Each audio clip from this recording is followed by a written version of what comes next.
Welcome to St. Louis on the Air. I'm Sarah Fenske.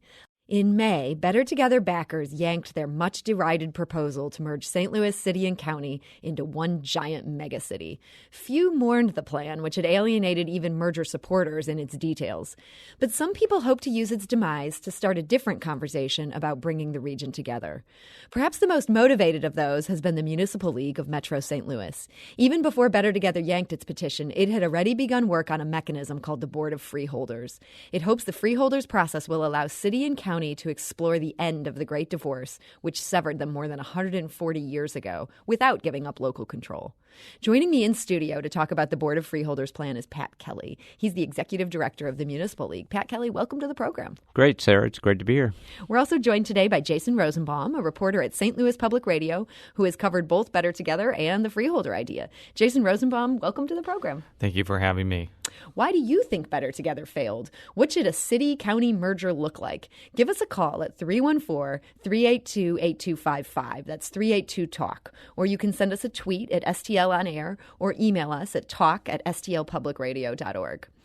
Pat Kelly, your organization started this process because you were bitterly opposed to Better Together. What got your members so fired up about that plan? Well, about Better Together's plan specifically was really the fact, the biggest issue really was that whatever plan it was, but theirs in particular, that they were going to go to a statewide vote.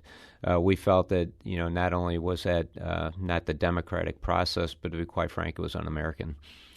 And so this plan, it drew widespread opposition, not just from the places in the Municipal League, but also from those who represented minority districts. Jason Rosenbaum, you talked to State Representative Rachel Prouty earlier this year for your Politically Speaking podcast, and she had some thoughts about Better Together. Let's give that a listen.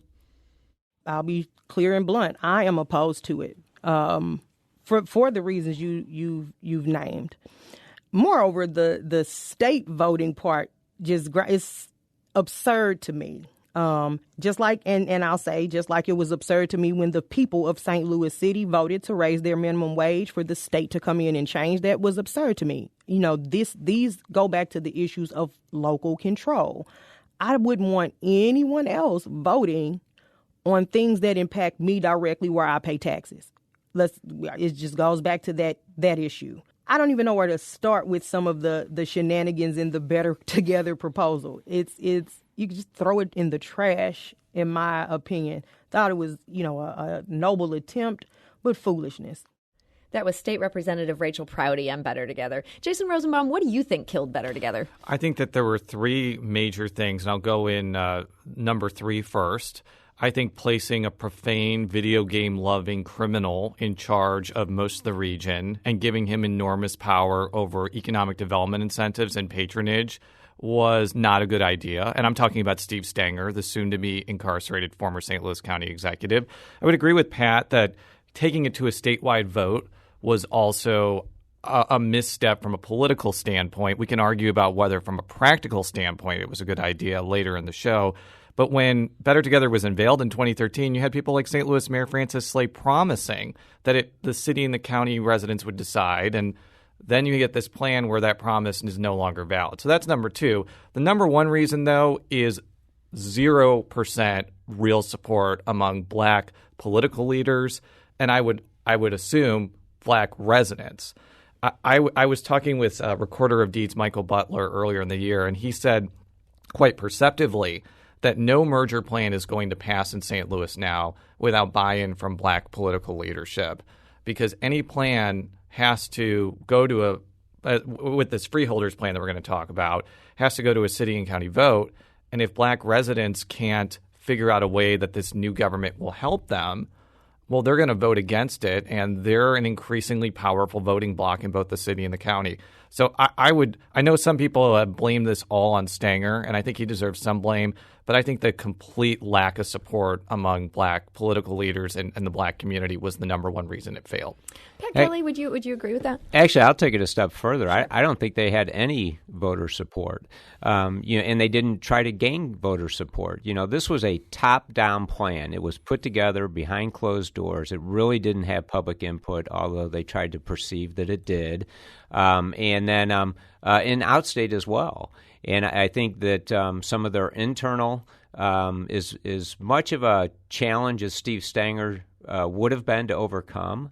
I think the real reason that they pulled their petition is that their own polls, showed outstate they were going to lose big. So not just in St. Louis City and County, but rural voters also thought this was a terrible idea. Absolutely, they did.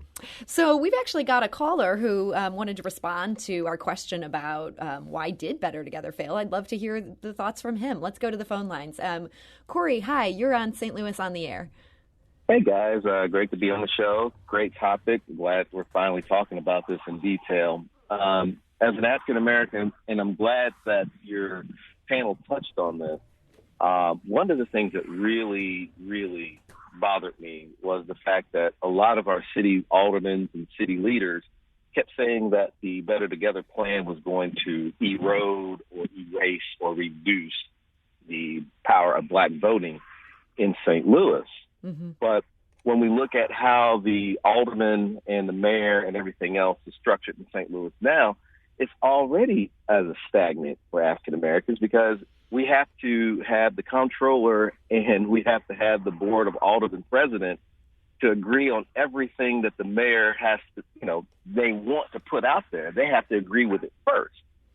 And I think that it was kind of unfair that a lot of our black political leaders put this out there because the fact that they may have been afraid that they wouldn't be able to carry on once the merger happened in their power seat, which I believe should be changed anyway. But I just really was very bothered by how the lack of transparency and the lack of an open-mindedness, especially from our black political leaders in St. Louis, on something. Corey, thank you for that. Jason, do you want to speak to what Corey's saying here? I think you could.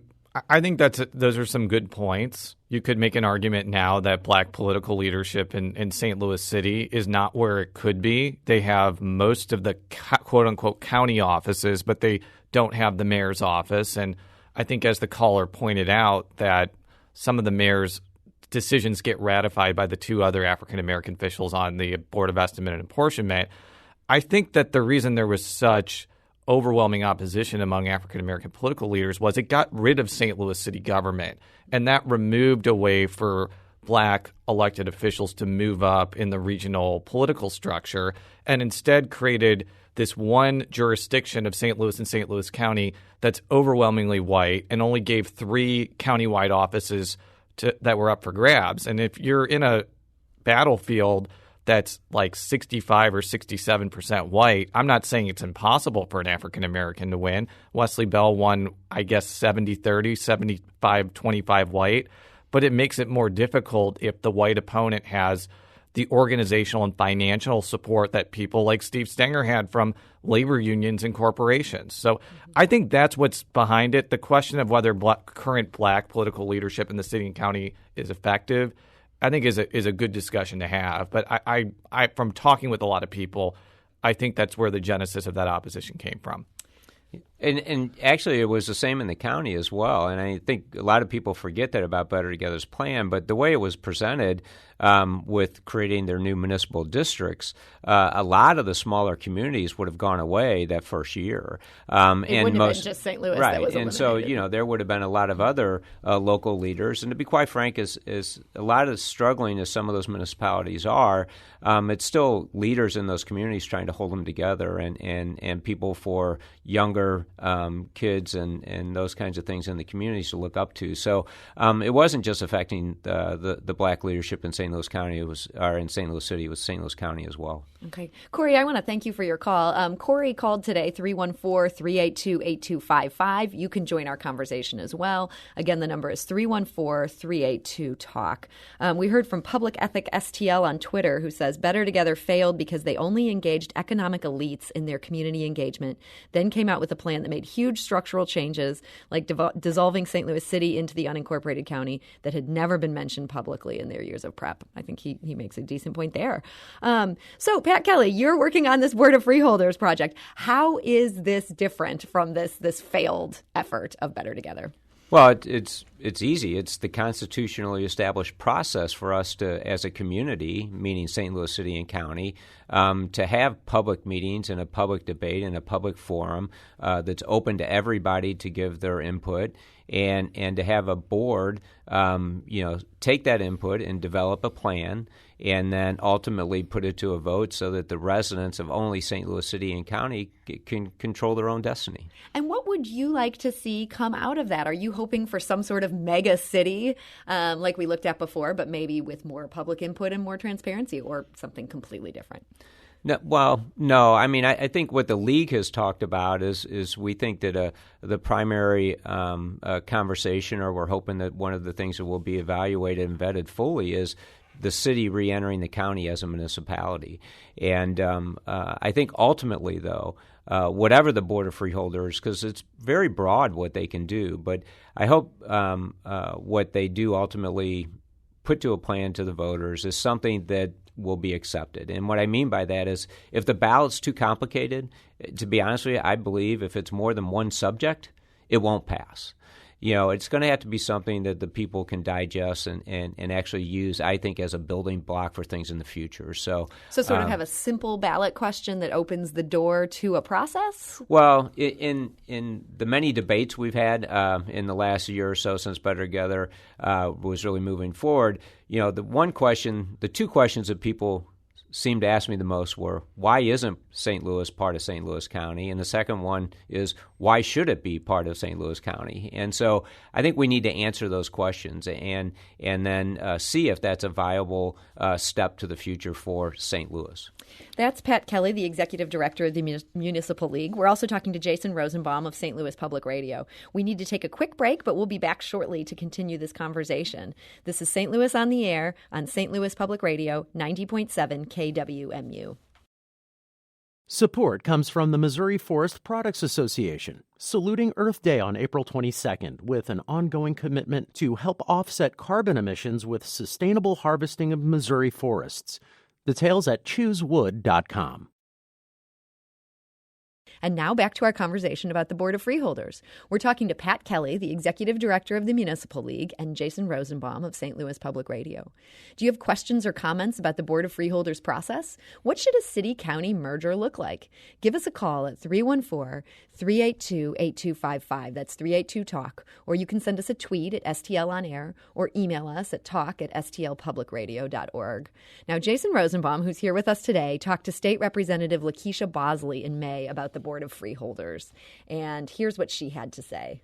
I think the Board of Freeholders, because it is a transparent process and you have to go to the people first, host town halls, you have to get the input of the people. I think enacting the Board of Freeholders should have been the first thing that we should do after the demise of the Better Together plan. It should have been, let's enact the Board of Freeholders, let's appoint these folks.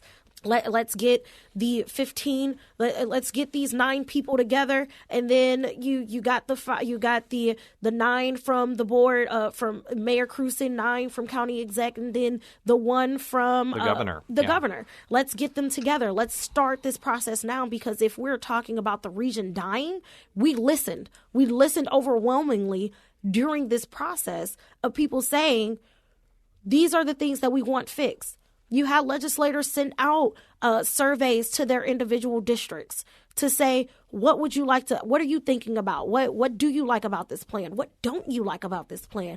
What do we need to fix? What don't we need to fix? Now it comes to, you need to bring all of those officials together and people together and have those conversations. The Board of Freeholders does that. They don't just come up with a plan willy-nilly. They have to go through steps in order to get this plan on the ballot. So that's State Representative Lakeisha Bosley, who was very enthusiastic in May about the Board of Freeholders process. So now that we're deep into this, Pat Kelly, your group has been trying to make this happen. You've gathered petitions. Let's talk about what happens next. Well, we're excited. We started in early February with a unanimous vote of both our executive board and our membership to pursue this, the Board of Freeholders, and really trying to do most of the collection from a grassroots standpoint. And I'm happy to say that we have all the signatures we need. We have had them actually for a few weeks. In talking to some of our elected officials, they asked us to wait a few weeks to turn them in so that the Board of Aldermen could come back into session and those kinds of things. So we will be turning in the last signatures on Monday, September 16th. And once those are certified, the process will start. So you turn those into the Board of Elections. Then who takes things from there? Well, really, that's kind of our role is over, at least initially. Once they're certified, the Constitution stipulates that the county executive and the mayor are to appoint their 9 members each within 10 days. 10 days, so that's a quick process. Right, and yep. And Jason, these members, where are these members going to come from? Well, since St. Louis Mayor Lyda Cruz and St. Louis County Executive Sam Page are both Democrats, I think it's fair to say that 5 of their appointees will be Democrats. That doesn't necessarily mean that the other 4 of each have to be Republicans. I don't think it's going to be too hard to find 4 Republicans in St. Louis County, even though St. Louis County is becoming more Democratic. It also has the largest population of Republicans in the state. So that's not going to be an issue. From talking with Mayor Cruzen yesterday, finding 4 Republicans in the city is a little more challenging. I'm not saying there are only 4 Republicans, but some of them kind of come off as a little fringy, to be candid. And more importantly, a lot of Republicans have been adamantly opposed to any merger consolidation process. So you have to be if for someone like Cruzen who believes in a city-county merger, she has to find non-Democrats that are not just going to sabotage the process. And what she told me is she's found some people that have identified as independents possibly that she could appoint. She even threw out the idea of a Green Party or Constitutional Party appointee. I think that's probably unlikely. There probably literally are 4 Constitution Party people in the city of St. Louis. So I would expect there probably will be Republicans. I was talking with Pat. There have been Republicans in the city that have applied, but I wouldn't be surprised if there are independents in the city. Okay, so these people apply. They get selected by the people running these various entities. What happens once this board is chosen? Well, it's again very clear. The Constitution is pretty neat the way that it's written in that it can't ignore the will of the people if they collect the petitions and start this process. This is going to be the first Board of Freeholders that really was started grassroots without, let me put it that way, without being started with a plan fully in place before it was implemented. 30 days after the certification, and then the second Monday after that, once they're all appointed, the first meeting will be held in St. Louis City's City Hall in the Board of Aldermen room at 10 o'clock. And then that starts a 12-month process for the Board of Freeholders to solicit input from the residents and try to develop a plan. So we all know democracy is messy, and you almost sort of understand how Better Together decided to do everything behind closed doors because you're going to be hearing from everybody, and they're all going to have different ideas. How do you possibly get a plan out of that? Well, I mean, that's what's neat about it, to be honest with you. I mean, I think that's why it's very important the people that you pick for the Board of Freeholders. In talking to the county executive, being a former elected official, I said, people that you pick are going to have to be able to sit there and have people yell at them and scream at them. Sounds like a nightmare. Right. And a lot of business leaders aren't able to do that, but it's just that's that public process, and people are very passionate. So, but it's taking that information and then ultimately putting those things together and putting a plan together that they think, one, that will be supported, that they've built a consensus for, and 2, that ultimately, as I said, would be supported. I think is the big thing, and actually pass at the ballot box. Jason Rosenbaum, Pat was talking about the idea of St. Louis re-entering St. Louis County as just one of the municipalities, like Kirkwood, like Webster Groves. Do you think if that comes out of this will solve some of the things people were upset about when it comes to things like black political power? I think it is less destructive to black political power than Better Together was, but doesn't completely eliminate the concerns. As I kind of alluded to before, the majority of quote-unquote county offices in the city, and I'm talking about that, is, recorder of deeds, license collector, things like that. They're all held by African Americans. And those would go away. Those would become appointed offices almost automatically. I think that's one concern. Another concern is financials. Is St. Louis going to become a pool city for the sales tax situation? Is a lot more county resources going to go to the city if they're going to be putting more money in through their property taxes? It also, even though this will likely not deal with education, I do think the education issue is going to come up. should the schools merge? Well, not only should the schools merge, but the thing that I always bring up all the time, and for full disclosure, my child is part of the special school district of St. Louis County. But if St. Louis becomes a city within St. Louis County, then why would St. Louis City not be allowed to at least vote on whether to adopt the special school district tax? Obviously, you would need legislative buy-in, but from a philosophical standpoint, that would no longer make a lot of sense for them not to be able to at least have a chance to vote on those resources anymore. And those are going to be part of the discussions if that proposal comes up, even though that will not be one of the impacts if the city joins the county again. Yeah, I want to be very clear. Our legal review, and we've had, because this is a key component, is that the Board of Freeholders can't do anything with the schools. They are under separate, the Constitution. Right. This is for the governmental structure of the city governments and the county government. So it may be part of the conversation, but ultimately that isn't something that really they can delve into. But with respect to the pool tax, St. Louis would enter the county as a point of sale city, and they would not affect the pool because their per capita number is so low that it wouldn't have any effect, and they're so low in the way it is calculated that it would never have an effect on the pool. We heard from our Facebook page from Joanna, who wrote, any merger that doesn't include the schools and actually address the systemic and institutionalized racism that perpetuates generational poverty isn't going to be supported by anti-racists. And any merger that includes the schools isn't going to be supported by racists. On that very sad note, we're very short on time here. But Jason, do you think that trying to do something can actually achieve something about inequality? You mean, I think it's a good conversation to have. I agree with Pat, though, that the schools, while it may come up in this discussion, can't really be part of the actual plan. According to the Constitution. Okay, that's Jason Rosenbaum of St. Louis Public Radio. Jason, thank you so much for joining us today. You. And we're also joined by Pat Kelly, the Executive Director of the Municipal League. Pat, thanks so much. It was great to be here. Thank you. This is St. Louis on the Air on St. Louis Public Radio, 90.7 KWMU.